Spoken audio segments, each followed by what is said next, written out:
Hello and welcome to Learn with Hema's class. My dear students, today I am going to take up English of class 6, Unit 1, 1.6, The Peacock and the Crane. My dear students, if you find my videos useful, please do like them, subscribe them and share with your friends. In this chapter, after the explanation, I shall be providing you all the textual notes as well. So, let us start with the introduction. Actually, ये जो chapter है वो the peacock and the crane, ये दो characters इसमें बताए गए हैं, जिसमें पिकॉक जो है अपने आप को बहुत प्राउड फील करता है अपने आप से, क्योंकि उसके जो फेदर्स है वो बहुत ही ब्यूटीफुल है विद ब्यूटीफुल कलर्स. ये हम सभी जानते हैं पिकॉक के फेदर्स कितना ब्यूटीफुल है. तो पिकॉक जो है ये बहुत प्राउड फील करता है और उसे ऐसे लगता है कि उससे अच्छा तो कोई और है ही नहीं या कोई और हो ही नहीं सकता है. लेकिन हमेशा जो अच्छा दिखता है ज़रूरी नहीं है वो अच्छा हो. तो यही चीज़ साबित करने के लिए ये स्टोरी जो है the peacock and the crane यहाँ पे बताई गई है. इसका मतलब ये है कि बाहरी दिखावा जो होता है उसका कोई वैल्यू नहीं होता है. अगर हमारे पास अंदरूनी सुंदरता नहीं होती है, that is if we don't have internal beauty within us, strength within us, हमारी खुद के अंदर की कोई ताकत नहीं है, ब्यूटी नहीं है, तो जो बाहरी दिखावा है ब्यूटीनेस का वो एकदम बेकार है, उसका कोई वैल्यू नहीं है. तो let us start with the chapter and I will also let you know with the difficult words. There was once a very conceited peacock who had a gorgeous tail like no other bird. Conceited means you can say proudy, okay, or arrogant. So there was once a very conceited peacock who had a gorgeous tail like no other bird. तो वो जो peacock था बहुत ही प्राउडी था और उसकी इतनी beautiful tell थी और उसके जैसी ब्यूटीफुल टेल किसी भी बर्ड की नहीं थी. सो when he met a crane one day, the peacock scoffed at the crane's colorless and dull feathers and immediately spread his own colorful tail for the crane to see and admire. तो जब जैसे ही peacock ने उस crane को देखा, crane is another bird, तो जैसे ही peacock ने उस क्रेन को देखा उसने बहुत ही रूडली उससे बात की और उसके ऊपर हंसा. Scoffed means laughing at someone and talking rudely to that person as if वो तुम्हारे सामने कुछ नहीं है.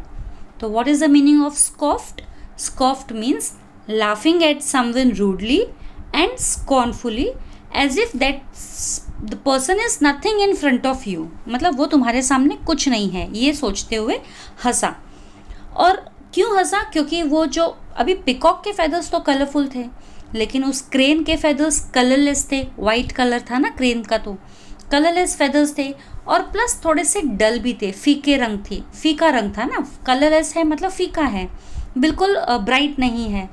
तो इमीडिएटली उसने उस क्रेन को दिखाने के लिए अपने पंख फैलाए, कि ये बताने के लिए कि देखो मेरे पंख कितने ब्यूटीफुल है और तुम्हारे देखो कितने डल है. तुम मेरे पंखों को देखो, एडमायर करो, हाउ ब्यूटीफुल दे आर. और कहने लगा, look at my feathers, he boasted means बढ़ा चढ़ा के बोलना ना, प्राउडली एटीट्यूड दिखा के.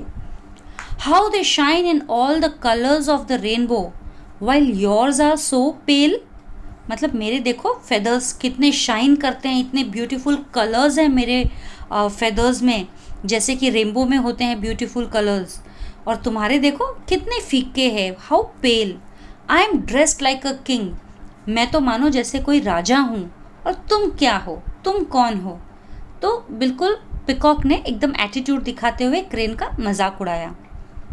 That's true, the crane answered. लेकिन क्रेन जो है उसने बुरा नहीं माना. क्यों? क्योंकि ज़रूरी नहीं है कि जो बाहर से सुंदर नहीं दिखता है वो अंदर से भी सुंदर नहीं है और कमज़ोर है ना. यही चीज़ हम इस चैप्टर के ज़रिए समझने वाले हैं कि जो बाहरी दिखावा होता है, हम जैसे दिखते हैं, ज़रूरी नहीं है कि अंदर से भी हम वैसे ही है. तो क्रेन क्या कहता है? That's true, the crane answered. But I can fly high above among the clouds and the stars, and I can see all the beauty of the earth in all its glory, while you live down here just like any other cock. तो अभी crane कहता है that's true, बिल्कुल सच है, तुम्हारे feathers वाकई में बहुत सुंदर है, लेकिन मैं बहुत ऊंचा उड़ सकता हूँ, बादलों के बीच में, सितारों के बीच में, और जो धरती है, जो अर्थ है, इतनी ब्यूटीफुल है, खिली हुई है, इन ऑल इट्स ग्लोरी, खिली हुई है सब जगह से, मैं वो सब देख सकता हूँ, लेकिन तुम सिर्फ यहीं नीचे रहोगे, बाकी दूसरे कॉक्स के तरह तुम इतनी ऊंचाई तक कभी नहीं उड़ पाओगे, और ना ही तुम अर्थ की ये ब्यूटी देख पाओगे। तो क्रेन ने क्या किया है? क्रेन ने बिल्कुल बुरा नहीं माना है, बल्कि उसने अपनी अच्छाई बताई है कि भले उसके फेदर्स डल है, भले उसके फेदर्स कलरफुल नहीं है, but his feathers can help him take him high to the sky. So fine feathers don't make fine birds, है ना। बाहर से जो हमें दिखता है ज़रूरी नहीं है अंदर से भी वैसा ही हो। तो बच्चों ये एक प्रोवर्ब है, this is a small proverb. Proverb is something which are short sayings जो अपने आप में एक मैसेज देते हैं या एडवाइस हमें देते हैं या कुछ सजेशंस हमें बताते हैं जो हमें हमारे लाइफ में इनबिल्ड करना चाहिए। इनफैक्ट प्रोवर्ब्स तो कई बार हमें कड़वा सच भी बताते हैं। ठीक है, इस चैप्टर में हमें प्रोवर्ब्स के बारे में पढ़ना है, तो इसके क्वेश्चन आंसर्स जो होंगे हम उसमें अभी करेंगे। तो अभी मैं आपको सीधे लेके चलती हूँ इसके क्वेश्चन आंसर्स की ओर, बट उसके पहले हम इसके हार्ड वर्ड्स कर लेते हैं, जैसे कि मैंने बोला था। सो फर्स्ट लाइन में हम आ जाते हैं, there was once a very conceited peacock. तो conceited you can underline, gorgeous, even the first line gorgeous word is there, you can underline. Then you can underline scoffed, third line mein peacock scoffed, second word, you can underline that also. And then you can underline boasted, second paragraph mein first line boasted, boasted, okay. Then if you find rainbow a difficult word, you can underline rainbow also.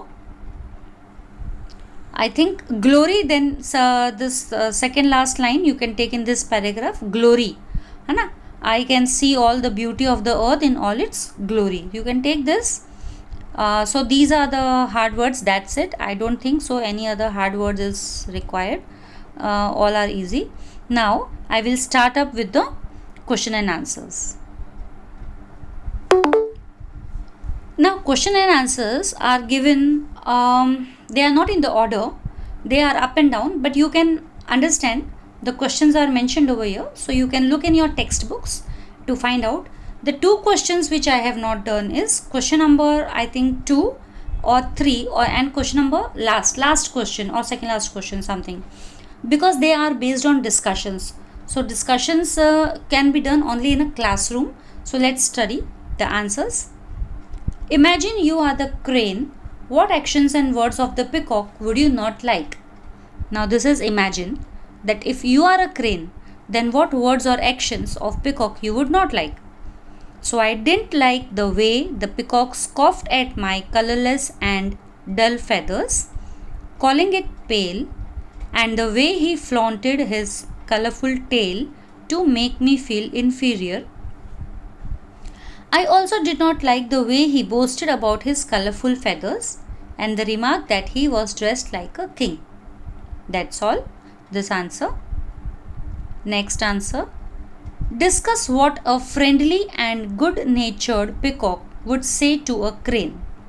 Suppose if the peacock is not boastful or not conceited, then such kind of a peacock, what would he say to crane? So his speech in 5 to 8 lines, let's learn. Hello dear friend crane, people call me gorgeous and praise my colorful feathers, but I understand that it is not our outward appearance which matters. What matters are our innate abilities and our inner beauty. I am proud of the fact that you, my friend crane, can fly and scale such great heights, and enjoy the beauty of the earth in all its magnificence. Go, bird, explore the world. Explore the world. Next, give one more example which shows that a beautiful appearance is not enough. We as individuals may have extremely beautiful appearance, but if we don't have a heart to reach out and make a difference in the lives of others, how can we call ourselves beautiful? Inner beauty too is important. So this is another answer. Now read the following sentences carefully. The peacock had gorgeous tail like no other bird. What does this mean? The second one answer is tick marked. This means that the peacock's tail was more beautiful than any other bird's. Then second question is, fine feathers don't make fine birds. What do you mean by this? The answer is the third option. Something that looks beautiful may not really be beautiful. Now next is list 5 adjectives and 5 nouns from the story. So from the story only we have to pick out adjectives and noun. So the adjectives are conceited, gorgeous, colorless, dull, own. And the nouns are peacock, tail, bird, crane, day. So 5 adjectives from this lesson and 5 nouns from this lesson. And the next question is, find 5 adjectives that end with full and less, then write the antonym of each. Antonym means you have to write the opposite words. So adjectives with full, words and antonyms. Okay. So the words are careful and opposite, that is antonym is careless, beautiful, ugly, cheerful, grumpy, faithful, unfaithful, harmful, harmless. So these are the 5 adjectives with full and the opposites, antonyms. Next we have adjectives with less, that is you have to add suffix less, and antonyms, that is opposite words. Thoughtless, and the opposite is thoughtless, thoughtful. Colorless, colorful. Merciless, merciful. Useless, useful. Hopeless, hopeful. Now next is collection of proverbs. Now you have a question whereby some 5 proverbs are given to you, and you have to add on 5 more proverbs. Okay, so 5 proverbs which are already given to you are said here, but before that let us know what a proverb is. A proverb is short, well-known sentence or phrase that gives advice or tells you what is generally true. For example, a stitch in time saves 9 means if one does something in time or immediately, it saves a lot of work later. A proverb is also known as a saying. Here are some proverbs for your collection. So some proverbs are already given to you, but the meaning which I want to say you about, a stitch in time saves 9 means if you do something on time, it may reduce your pain for the later work. जैसे for example अगर आपके T shirt में एक whole हो गया है तो आपने उसको सिया नहीं और वैसे ही पहन रहे हो, तो वैसे ही पहनने में, फिर धोने में, फिर पहनने में, फिर धोने में आने से क्या हो जाएगा, वो छोटा सा होल जो है बड़ा बड़ा बड़ा बड़ा होता जाएगा और फाइनली एक दिन इतना बड़ा हो जाएगा कि अब आप वो नहीं पहन पाओगे, यानी अब वो ख़राब हो गया है. लेकिन यही होल, छोटा सा होल, अगर आप जिस दिन देखा आपने उसी दिन अगर आपने सी लिया होता था या सिलवा लिया होता था तो शायद आज ये टी शर्ट आपके पहनने लायक अभी भी होता था. तो यानी कोई भी काम अगर हम टाइमली करें तो हमारा वक्त भी बचता है और पैसा भी बचता है. सेव्स 9. जैसे कि फार्मर है, क्रॉप्स अगर ग्रो कर रहा है तो टाइमली अगर उसने सीड सो किया तो उसके क्रॉप्स अच्छे आएंगे ना. बारिश के पहले टाइमली सीड सो किया, और अगर बारिश के पहले नहीं किया, बारिश आ गई, सॉइल बह के चली गई तो कुछ फ़ायदा नहीं होगा. तो ये तो 5 आपको इसी में दिए हुए थे टेक्स्ट बुक में. Appearance can be deceptive. Do not जज by appearance. A rich heart may be under a poor coat. All that glitters is not gold. You can't tell a book by its cover. Clothes do not make a man. यानी ये सारी चीज़ें आपको appearance पे ही बताई जा रही है कि आप जैसे दिखते हो ज़रूरी नहीं है आप वैसे हो, है ना. कोई अगर बहुत रिच दिख रहा है तो ज़रूरी नहीं है कि वो रिच हो, पता नहीं वो कितना गरीब है ना. तो ये सारे प्रोवर्ब्स है ना, हम इनको एक्सपांड कर सकते हैं, एक छोटा सा ऐसे लिख सकते हैं इनके ऊपर.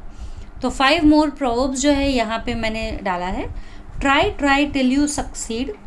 Slow and steady wins the race. Still waters run deep. Make hay while the sun shines. Pride goes before a fall. तो आई थिंक आपके सारे क्वेश्चन आंसर्स हो गए हैं एक्सेप्ट 2 जो डिस्कशन पे बेस्ड है, इसीलिए वो मैंने नहीं किए हैं.